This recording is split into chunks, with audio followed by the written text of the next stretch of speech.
रानू चिड़िया बैलगाड़ी से अपने खेत में हल चलाती है और जमीन नरम करने के बाद खेत में मकई के दाने बखेर देती है। मम्मा, हमारी मकई की फसल कब तक तैयार हो जाएगी?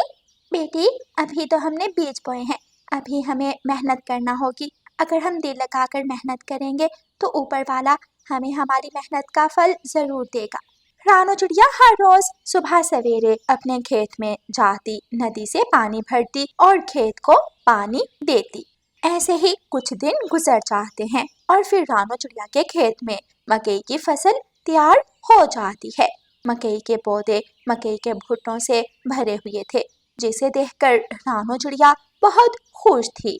रानू चिड़िया सभी गरीब पक्षियों की मदद करती, किसी को भी अपने खेत से वापस ना मोड़ती थी। यार तोते, बहुत भूख लगी है, चलो रानू चिड़िया के खेत से मकई का भुट्टा लेकर खाते हैं। हाँ यार कबूतर, रानू चिड़िया बहुत दयालु है, वो अपने खेत से किसी गरीब को वापस नहीं मोड़ती, सबको भोजन देती है। तोता और कबूतर रानू चिड़िया के पास जाते हैं। रानू चिड़िया दोनों को एक एक मकई का भुट्टा दे देती है और वो दोनों खुशी खुशी अपने घरों को लौट जाते हैं। लालची कौवे दूर बैठे रानू चिड़िया की फसल को देख रहे थे। कालू, अगर मांगने गए तो रानू चिड़िया हमें खैरात में मकई का एक भुट्टा दे देगी, लेकिन मैं रानू चिड़िया से मांगने नहीं जाऊंगी। मैं भी कमजोर चिड़िया से खैरात नहीं लेना चाहता। तो फिर हमें क्या करना होगा? कालू, कुछ ऐसा करो जिससे हम पेट भरकर रानू चिड़िया की मकई खाएं और उसे खबर भी ना हो। कोई मुश्किल नहीं गोरी, हम आज रात ही रानू चिड़िया के खेत से मकई चोरी कर लेंगे।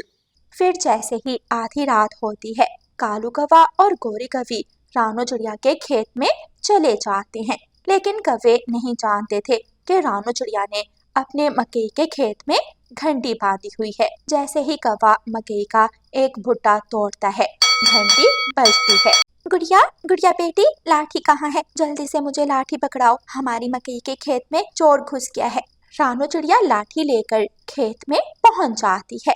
भाग जाओ काले कौवो, यहाँ से भाग जाओ, वरना मैं तुम्हारी टांगे तोड़ दूंगी। कालू, चिड़िया चिड़िया, रानू चिड़िया आ गई, भागो भागो, जल्दी करो। दोनों कौवे वहां से भाग जाते हैं। मुझे पहले ही मालूम था, ये काले कौवे मेरी मकई चोरी करने जरूर आएंगे। बच गए कालू, आज तो बच गए।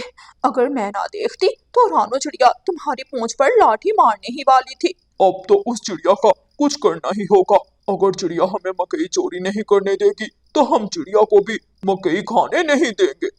दूसरे दिन कालू कौवा उड़ता है। कालू कौवा सागर की तरफ जाता है और अपने दोस्त गरजू बादल से कहता है, गरजू मेरे दोस्त, आज वक्त आ गया है, मुझे तुम्हारी जरूरत है, मेरे साथ चलो और चिड़िया का मकई का खेत बर्बाद कर दो। कालू कौवे, तुम्हारे साथ रहकर मुझे भी बुरे काम करने में बहुत मजा आता है। रुको, मैं थोड़ा पानी ज्यादा पी लेता हूँ ताकि चिड़िया का पूरा खेत बर्बाद कर सकूं। गरजू बादल जी भरकर सागर से पानी पीता है। कालू कौवा गरजू बादल को साथ लेता है और रानू चिड़िया के खेत की तरफ उड़ता है। वो सामने है रानू चिड़िया का खेत। अगर मैं तुम्हारे साथ गया तो कोई पक्षी मुझे देख लेगा और रानू चिड़िया को बता देगा कि मैंने तुम्हें भेजा है। ठीक है मेरे दोस्त कालू कौवे, तुम जाओ, बाकी का काम मुझ पर छोड़ दो। गरजू बादल रानू चिड़िया के मकई के खेत के ऊपर जाकर जोर से गरजता है और बरसात शुरू कर देता है। बरसात बहुत तेज थी। थोड़ी ही देर में रानू चिड़िया का मकई का खेत पूरी तरह पानी से भर जाता है। चिड़िया की मकई की फसल टूट जाती है और बारिश के पानी में बह जाती है। गरजू बादल हंसता हुआ वहां से चला जाता है। चिड़िया अपने मकई के खेत के पास बैठी रो रही थी। ये क्या हुआ? मैंने किसी का क्या बिगाड़ा था? जंगल में कहीं भी बारिश नहीं हुई, लेकिन बादल को मेरा ही खेत दिखाई दिया। बादल ने मेरा ही खेत बर्बाद करना था। रानू चिड़िया खेत में बैठी रो रही थी कि वहाँ एक बूढ़ी चिड़िया आ जाती है। बेटी, हौसला करो, हिम्मत मत हारो, तुम्हारे खेत में पानी खड़ा है तो क्या हुआ, तुम खेत में चावल की फसल बो दो। चावल की फसल को पानी की ज़रूरत ज़्यादा होती है। अगर इस खेत में चावल बो दिए तो कुछ ही दिनों में तुम्हारी फसल दुगनी तैयार हो जाएगी। चिड़िया को बूढ़ी चिड़िया की बात बहुत पसंद आती है। लेकिन माँ जी, क्या करूँ, मेरे पास तो चावल के बीज नहीं है। मैं कहाँ से चावल के बीज लाऊं? मेरे साथ चलो सुंदर चिड़िया, मैं आपको चावल के बीज देती हूँ। फिर बूढ़ी चिड़िया रानो चिड़िया को अपने साथ ले जाती है और रानो चिड़िया को कुछ चावल के बीज दे देती है। कालू कालू, अब तो चिड़िया बर्बाद हो गई। चिड़िया दोबारा कभी मकई की फसल बीजने का सोचेगी भी नहीं। सारी मेहनत, गोरी चिड़िया की सारी मेहनत पानी में बह गई। मेरे दोस्त गरजू बादल ने कमाल कर दिया, खुश कर दिया गरजू बादल ने मुझे। कालू, अब किसी दिन गरजू बादल को नारियल पानी पिला देना। ऐसा ना हो कि गरजू तुमसे नाराज हो जाए और हमारे बुरे काम करना छोड़ दे। नहीं, गरजू मेरा पक्का दोस्त है, वो मेरे कहने पर हर बुरा काम करता है। रानो चिड़िया अपने खेत में चावल के बीज बो देती है। खेत में पानी खड़ा था, इसलिए चावल के बीज जल्द ही पानी में डूब जाते हैं। अभी कुछ दिन ही गुजरे थे कि रानो चिड़िया की चावल की फसल उग जाती है और थोड़े ही दिनों बाद उस पर चावल भी लग जाते हैं। कौवा और कवि रानो चिड़िया की चावल की फसल देखकर बहुत हैरान होते हैं। पता ही नहीं चला गोरी, हमें पता ही नहीं चला चिड़िया ने कब चावल की फसल बो दी और कब तैयार भी हो गई। अब क्या करें? करना क्या है कालू, फिर से अपने दोस्त गरजू बादल के पास जाओ और उसे कहो कि चिड़िया के चावल के खेत पर बरसात करे और सब कुछ पानी में बहा दे। जाता हूँ गोरी, मैं अभी जाता हूँ और अपने दोस्त गरजू बादल को बुला कर लाता हूँ। कालू कौवा गरजू बादल को बुलाने जा रहा था कि तोता कालू कौवे को देख लेता है। तोता जल्दी से जाता है और रानो चिड़िया को बता देता है।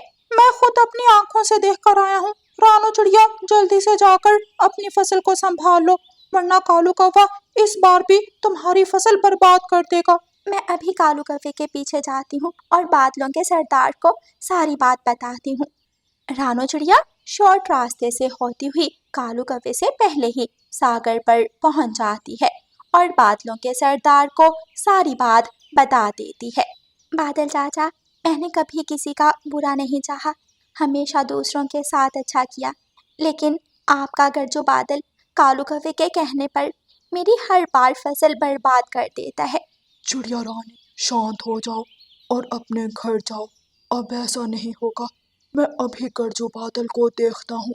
चिड़िया खुशी खुशी घर लौट जाती है और बादलों का सरदार गरजू बादल की तरफ चल देता है। जल्दी आओ गरजू बादल, जल्दी आओ और चिड़िया की चावल की फसल बर्बाद कर दो। कालू कौवा गरजू बादल को अभी तैयार कर ही रहा था कि बादलों का सरदार वहां आ जाता है।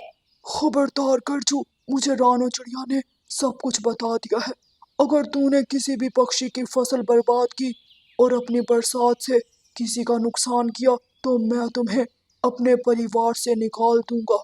सरदार जी, माफ कर दे, मैं भूल गया था, मैं इस कौवे की बातों में आ गया था।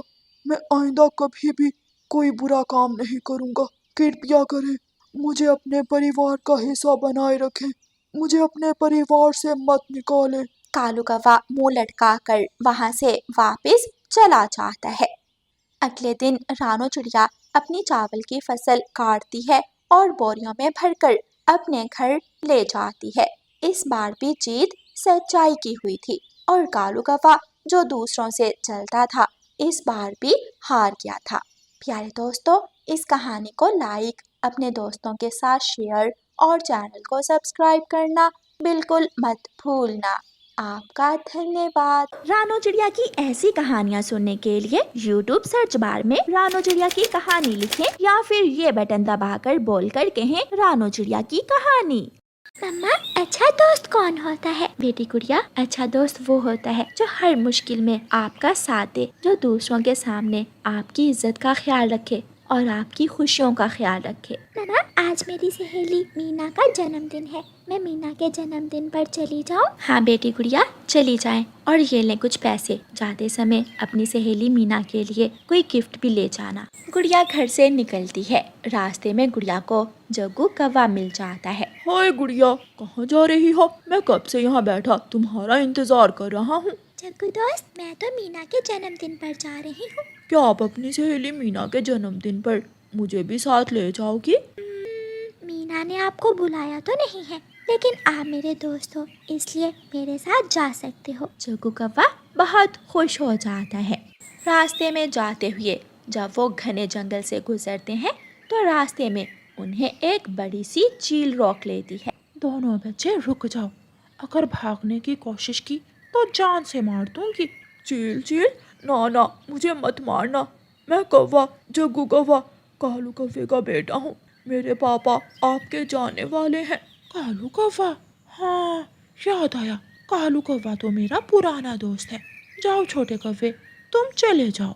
गुड़िया जग्गू कौवे की तरफ देखती है, लेकिन जग्गू कौवा अपना मुंह दूसरी तरफ कर लेता है। जग्गू वहाँ से चला जाता है। चील माँ, आपके पीछे भूत है। चील जैसे ही पीछे मुड़कर देखती है, गुड़िया घने पेड़ों से होती हुई वहाँ से भाग जाती है। ये छोटी चिड़िया तो बहुत होशियार थी, 1 मिनट में ही भाग गई। गुड़िया बाजार में पहुँच जाती है। जग्गू कौवा वहाँ बैठा हुआ था। गुड़िया गुड़िया, तुम कैसे आई? चील माँ ने क्या छोड़ दिया तुझे? हाँ, चील माँ ने तो मुझे छोड़ दिया, लेकिन मुझे ये भी मालूम हो गया कि तुम मुश्किल वक्त में अपने दोस्तों को अकेला छोड़ देते हो। गुड़िया गुड़िया, मैं डर गया था, इसलिए मैं वहाँ से भाग आया। क्या अब भी आप मुझे मीना के जन्मदिन पर ले जाएंगी?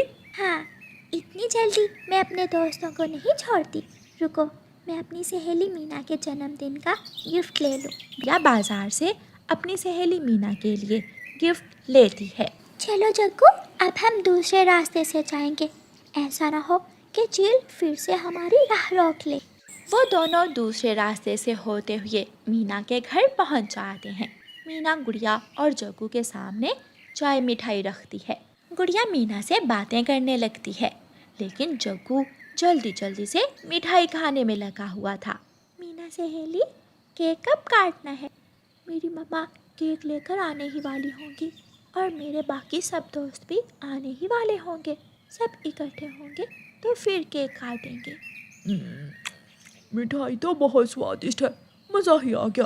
केक भी ऐसा ही स्वादिष्ट होगा। गुड़िया सहेली, ये कौवा कौन है? मीना, ये मेरा पड़ोसी और मेरा दोस्त है। मीना की मम्मा केक लेकर आ जाती है। मीना बेटी, लूसी ताई कहाँ है?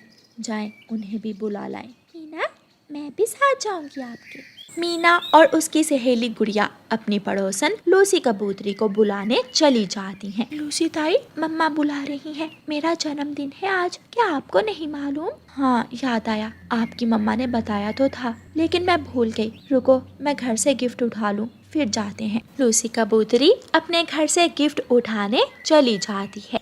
जग्गू कौवा बैठा बैठा मीना के जन्मदिन के केक को घू रहा था। मीना की मम्मा रसोई में जाती है तो जग्गू कौवा आहिस्ता आहिस्ता केक के पास जाकर थोड़ी चॉकलेट उतार कर खा लेता है। स्वादिष्ट है, थोड़ा और खाता हूँ। जग्गू कौवा एक कोने से थोड़ा केक भी खा लेता है। खाते खाते जग्गू कौवे की चोंच जोर से लगती है और केक नीचे गिर जाता है। मीना की मम्मा भागी भागी आती है। छोटे बच्चे, ये आपने क्या किया? आपने तो मीना के जन्मदिन मनाने से पहले ही केक खाना शुरू कर दिया और सारा केक गिरा दिया। केक दिल कर रहा था मेरा केक खाने को। मीना और गुड़िया भी लूसी ताई को लेकर आ जाती हैं। मीना ऊंची आवाज में बोलती है, मम्मा, मेरा केक, मेरे जन्मदिन का केक नीचे कैसे गिरा है? गुड़िया के इस कव्य दोस्त ने मुझसे चोरी केक खाते खाते नीचे गिरा दिया है। गुड़िया बहुत शर्मिंदा होती है। जग्गू, क्या तुम्हारे जैसे दोस्त होते हैं जो अपने दोस्तों को दूसरों के सामने शर्मिंदा करें? बच्चों, अब समय नहीं है, मैं जल्दी से दूसरा केक लेकर आती हूँ। बहन, मेरे घर में मिठाई पड़ी है, मैं वो ले आती हूँ। अब केक लाने का समय नहीं है। मिठाई मिठाई, मैं भी खाऊंगा मिठाई। किसी न किसी तरह गुड़िया जग्गू को बर्दाश्त करती है और शाम के बाद गुड़िया जग्गू कौवे को साथ लेकर मीना के घर से आ जाती है। रास्ते में गुड़िया रुकती है। जग्गू, आज से मेरी और तुम्हारी दोस्ती ख़त्म हुई, क्योंकि तुम मेरे दोस्त नहीं हो। तुमने मुश्किल वक्त में मेरा साथ नहीं दिया और तुमने मेरी सहेली मीना के घर में मेरी इज्जत का ख्याल नहीं रखा। मैं जा रही हूँ, दोबारा मेरे घर मत आना। गुड़िया वहाँ से चली जाती है। जग्गू बहुत पछता रहा था कि थोड़ी मिठाई और केक खाने के लालच में उसने एक अच्छी दोस्त को खो दिया था। प्यारे दोस्तों, हमेशा दोस्त सोच समझ कर बनाएं और अपने अच्छे दोस्तों का ख्याल रखें। और प्यारे दोस्तों, इस कहानी को लाइक, अपने दोस्तों के साथ शेयर और चैनल को सब्सक्राइब करना बिल्कुल मत भूलना। आपका धन्यवाद।